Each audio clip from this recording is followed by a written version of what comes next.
I have been speaking about reattaining the 100% divinity of each individual, of the collective, and the universes, and everything. How that is what we're moving towards, and that's what we're moving in. It is not as simple as just, I'm now at 100% divinity. My distortions have been removed, and then that's the end of it. Because divinity is not a stagnant thing. It's always moving and flowing and toing and froing. And as each individual gets the distortions removed, we have to go through a process of, think of it like a baby when they're trying to learn to walk. It takes a while before walking becomes easy and you don't have to think about it. Or like, say, a child riding a bike. When they're first learning how to ride a bike, it takes all their attention and focus to keep that balance and to be able to move forward and stop and look around them.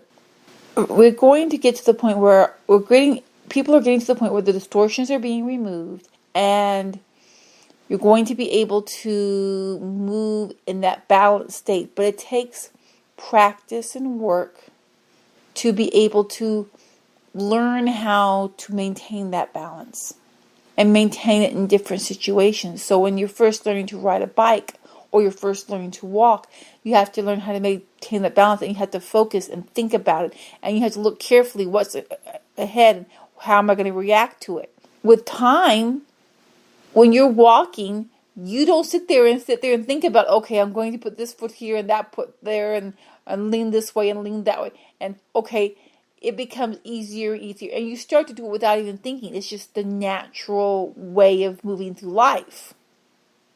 And some people get very proficient at riding a bike, or they might be able to run, or running with hurdles, or, like, what do they call those things? Like those triathlons and stuff. They're really good at balance, and they can use their balance in all kinds of interesting and unique ways and maintain their balance. I can maintain my balance running. I can maintain my balance riding a bike. I can maintain my balance swimming. There's these type, and they enjoy doing that. Right now, with the souls, in the universe of the souls, God is going through and removing the distortions and helping us to be able to find our balance. We haven't even been able to find our balance up to now. He's helping us to be able to find the balance point, to recognize it, to notice if you start to lean in one direction but you don't pay attention to your balance point, you fall over and you hit your head, or you fall on your butt, or something like that. There's nothing wrong with your balance. You just haven't learned how to work with it yet. We are going to, after you get to 100% divinity, all the distortions are removed. That's when we start learning how to work with the balance. At first, we're more wobbly. We have to sort of learn what divinity is telling us. We're in that early stages. But as we get to recognize the fine nuances of movement, we can become more proficient at it. And then we're going to be aware of others and their balance points and how they're proficient at it. And it's going to be fantastic. You could also think of a child, going from a child who's learning how to walk to maybe 16 or 17 years later, that child has become a proficient dancer, part of a dance troupe. And they can be part of a very complicated dance program where there's lots of different individuals who are moving with their balance points and creating something beautiful. That is where we will eventually be going to. First it's individual, and then it moves into collectives working with all of their balance points, toing and froing, and it becomes quite exciting and quite fun. But right now, we're learning to recognize the divinity balance point.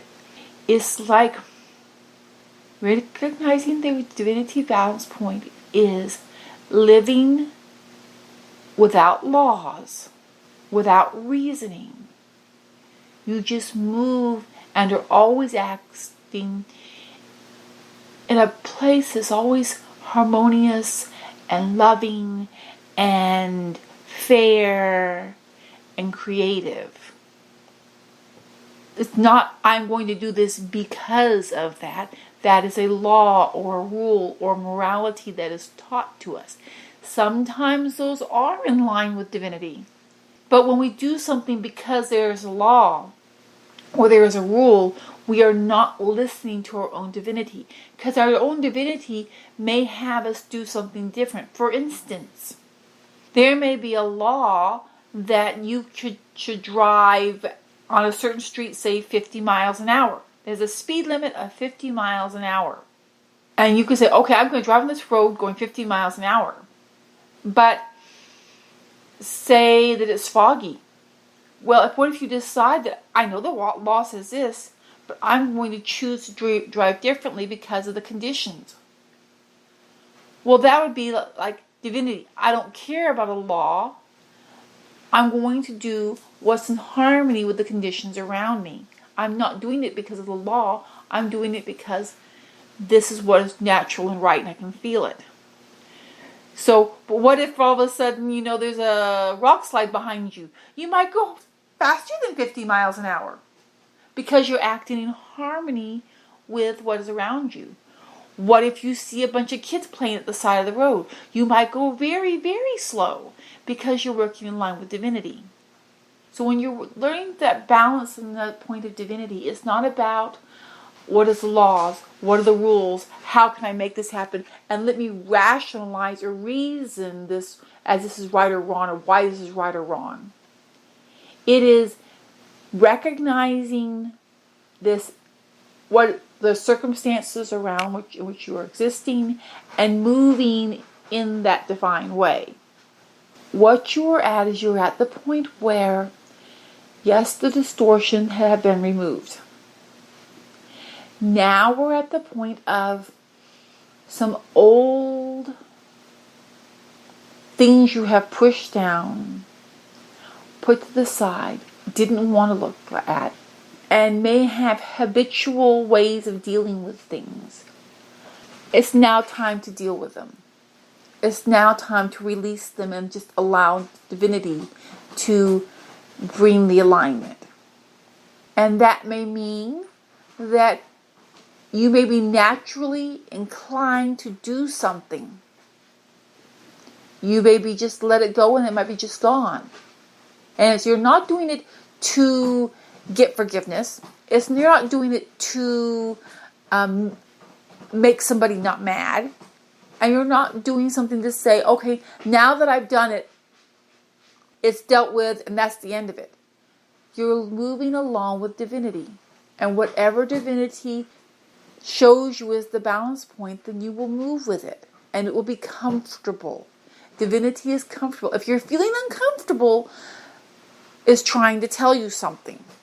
Now, you may have some uncomfortable residuals left over from past things you have done that you had pushed aside and pushed down and didn't deal with at the time. It doesn't mean you have to relive every single thing and go through it with a checklist. That's not in line with divinity. Divinity has a flow and a move. It doesn't have checklists and rules. Listen to the divinity. Quiet the self. If you feel an inclination to push something down or to act in a way that you've acted in the past, which would distract or hide these things from you, be quiet and be with it. Now, I know you do not like that because you've become quite proficient, as most souls have done, quite proficient at not looking and dealing with something and not listening to divinity. Souls are excellent at not listening to divinity. Even the in-between life. We say, in-between life is different. No, well, it's better. It's a little bit better. But it's still really, you're not really good at listening to divinity. You've gotten so used to not listening to divinity that you don't really. You have to put a bunch of rules and guides and this and that to help you, because you have no idea what to do anymore. Right now, you just need to give yourself the time. And as you're going to need, this is what's going to be the most hard for you. You're going to need your quiet, non-distracted time. That means not reading a book, not watching television, not doing something. Now you can walk. You can maybe take a bath. Things that are allow your mind to, and I'm going to use your mind. Allow your mind, your heart, your soul to express itself while you're doing it. Those things are fine. And sometimes some people who are have a lot of energy, they have to do something that's moving in their quiet time. So it's not like a sit roll. You cannot do this. You can't. Some persons might be literally riding a bike. It gets them into that place where they can do that, because that gets them there. And some people is literally just being very, very, very physically still. It's going to be different. There aren't any hard, fast rules. But you need to do non-distracting, like not watching a television show, not solving other problems, or doing other things so you don't have to look at it. You have to be able to feel it, the twinges, the pressures, the feeling, the movements, and just go with the flow, breathing in, calling in divine light into your center, and allow it to speak and to move you. And for ones that have been spending countless eons of finding ways to not do that, it's going to be a little bit of a difficulty. Learning to ride a bike is not easy. Learning to walk is not easy. We've forgotten how hard it is because it was so long ago. But you can get through it. And once you get through it, it'll become as easy as walking.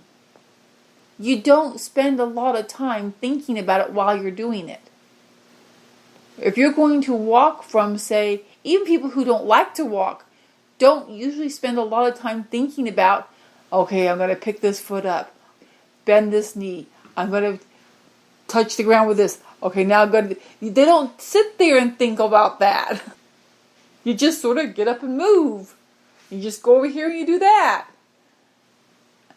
And eventually that's where it's going to be. But you cannot get there if you don't first find your balance point. Notice where your balance point is. Noticing that if you lean too much this way, you fall over this way. Notice if you lean too much that way, you fall over that way. You have to do it a little while before you can find it. Don't think of it as actively looking. It's passively looking. Active look is when you look with an intention. I want to look. It's like hidden pictures. That's active looking. I'm going to try to find the hidden pictures here. It's very active looking. But from the majority of your time in your day, you're just sort of... There's a lot of times when there's passive looking. Think of a time when you're like a passenger in a car. Or a passenger on a train. There may be some times there where you're just passively looking. You just happen to be noticing what's happening. You're not actively trying to find something. You're just looking. When you're looking for your balance point, when you find the, it's not an active looking. It's a very passive thing. But you have to quiet enough to allow the passive looking. You ever heard the expression, stop and smell the roses? Okay. It's very much like that. You have to be going, get to that quiet, still enough place that you even notice the roses are there. You're not even noticing the roses. You can't stop and smell them if you don't even know they're there. When it comes to yourself, to your soul, and to how your souls move and interact in their own divinity and balance point, and how they move and interact together, there's lots of roses you don't know about. And roses can be beautiful, and they can smell wonderful. But if you don't know they're there, and you walk into a rose bush, it's not going to feel good. And if you refuse to ever consider the fact that there's rose bushes there, you could, if there's a lot of rose bushes, it could be, you could be in the middle of a rose garden, a beautiful thing with wonderful paths. But if you insist upon closing your eyes and not acknowledging they're even there, it could be turn out to be a very painful experience. But all you have to do is just be passively aware. There's a bush there. There's a path there. Oh, I'll walk along the path.